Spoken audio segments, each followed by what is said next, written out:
Hi guys, welcome back to another episode of Singaporean Talks Money. So today I want to talk about how if you are living paycheck to paycheck, how you will be able to break free from that, and also how do I manage my paycheck that comes in every month so that I don't have to live paycheck to paycheck and am able to build an emergency fund for it.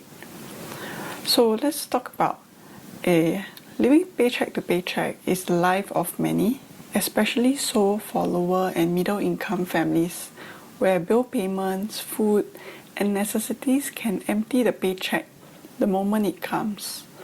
And living that way is a problem if you are spending unnecessarily or just have the urge to empty your account every time your salary comes in. And for those who are living paycheck to paycheck, but you know that you are able to afford to save, here are some tips that I've been using and I'll be sharing with you guys. And of course, I also like to share that every individual has different situations that they are facing, but I would just like to share from my perspective some tips on how I save a substantial amount of my take-home pay every month. Of course, with some conditions that not everyone might have started out with. For example, I do not and did not have any education debt, and I currently stay with my family as well, so my monthly expenses are usually kept a minimal, and that's why I'm able to save more. So anyway, let's get to the tips that I have to share with you guys. So the first thing that I always do is that I start automate my money segregation to a fund that is not easily seen or accessible, and at the same time use that to build an emergency fund. So automating my funds really helped me a lot to segregate what I want to save and what I spend. So in the beginning few months of receiving my salary, I wasn't aware that you were able to set up standing instructions on the account that receives your salary. And I was actually manually transferring it monthly. So every time my salary comes in, I had to manually go into the app, take the amount that I wanted, and then transfer it to another account. So it was really tedious having to just keep track and log in to do the transfer. Automating it has helped a lot, and the money just disappears at a certain time that you set, like poof. So besides automating the funds through a standing instructions, I also saw a difference in how the accessibility of the account affects how you will spend the fund which you are supposed to be saving. So for example, in Singapore, a DBS or POSB account is what everyone has, and it's really accessible with ATMs all around the island. And even having like very accessible iBanking, internet banking apps, and also sometimes having your PayNow account, which is something like a digital payment system connected to it. So when I first started receiving my salary, I saved my money in a DBS account, and I was able to easily see the amount as it was very accessible and made me spend it easily. And I decided to then automate the money to a Standard Chartered account, where I would put the app all the way at the last page of my phone. And also, since Standard Chartered was not connected to my PayNow account, and they have very limited ATMs in Singapore, I was actually able to build up my emergency funds at a faster rate, as the money was out of sight practically. Of course, it being automated as well. So to me, living paycheck to paycheck can be frightening when you realize you have sudden expenses where you will need a sum of money, but you do not have it. For example, if you got into a car accident and have to pay the medical bills first up front, or if your phone gets damaged and you need one urgently for communication, but you do not have any extra funds. Hence, to prevent this, I find that the most important thing that you need to do first is to build up an emergency fund to prevent you from living paycheck to paycheck. So that this will allow you to have a buffer in case of any unexpected expenses, like if you feel unwell, So another thing that I did was that I started asking myself before spending on substantial items, something like things that were more expensive each time. And if it was possible, I would try to make it my own. And of course, setting a budget. So for the above, which means that I would ask myself whether it's a want or a need before I spend money, I think it takes a while to cultivate that. Because even at times, I'm not able to control my urge or impulses.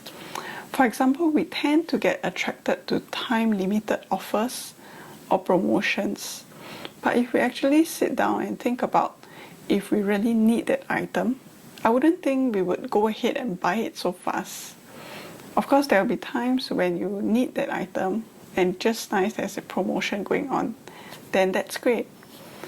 But most of the time, I usually will ask myself if it's a want or a need before purchasing it. So having a budget helps for some, whereas it doesn't help for others. For me, if I do set a budget, I find myself trying to hit that budget, and it's crazy because I might be able to spend lesser, but due to having that budget in mind, I will spend to hit it.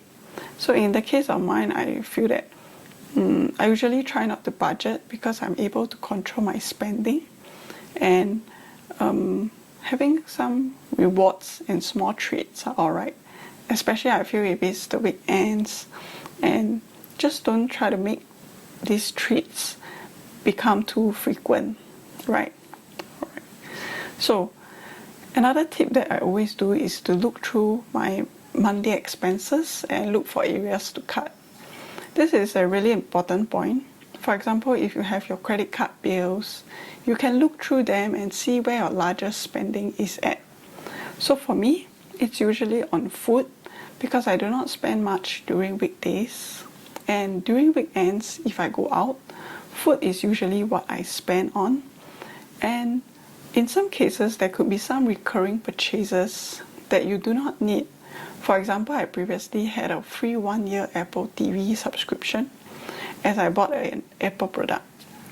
So in the end, I didn't find the subscription to be worth it if I were to continue on, as I wasn't watching the shows. So it's important to check your bills, as most subscriptions require you to manually cancel it before the trial period is up. Otherwise, they will auto-charge you the subscription fees. And this might tend to build up over a long term to be quite a substantial amount. So one other thing that most of my peers tend to spend a lot on is on Grab, which is for both their ride-hailing services and food delivery. So for that, you can adopt methods to reduce the spending on them. So Grab fees do add up because of the various charges involved. I do not use it often, but I do know they have a small order charge and delivery fees, even platform fees, which will add up over time if you keep using them. So it's going to be difficult to cut it off suddenly. So maybe you can limit yourself to ordering it like lesser times per week. For example, you allow yourself just 3 days per week, and you can slowly cut down from there. So one other tip that I do to save more money is to stay with my parents. Or if you really have to rent a place, you can rent it with your friends to share the cost and have a lower cost per person. So this is a huge factor on why I can save so much. Being able to live with your parents can really reduce your expenses by a whole lot. So I give allowances to my mother, but I'm sure it's not enough right now to cover the expenses completely. But I give what I can. So staying with your parents has a lot of benefits, and it really depends on your family circumstances and interaction. So my family tends to cook at home rather than buy food. So in a way that really saves a huge part, because grocery shopping is usually done weekly, and my family is rather small, so it doesn't add up to a huge amount. If you do prefer having your own space, you can consider renting with your friend, or try splitting the costs rather than covering it up all by yourself. And if you do rent with your friend, you'll be able to cook and save more, as cooking one portion can be rather difficult at times. So the conclusion is that, of course, having said so much, there are many ways you can cut down on your expenses, but ultimately, you want to find substantial, sustainable ways that does not trade your health just to save a small amount of sum. For example, you don't want to be eating processed cheap food for the long term, which will incur health issues and break the bank in the long run, right? So everyone definitely has different methods, and I hope that you guys enjoyed the methods that I'm using and my sharing. So do you guys have any other tips that you do to save more money? You can share them with me in the comments section down below. So thanks, and see you in the next episode. Bye.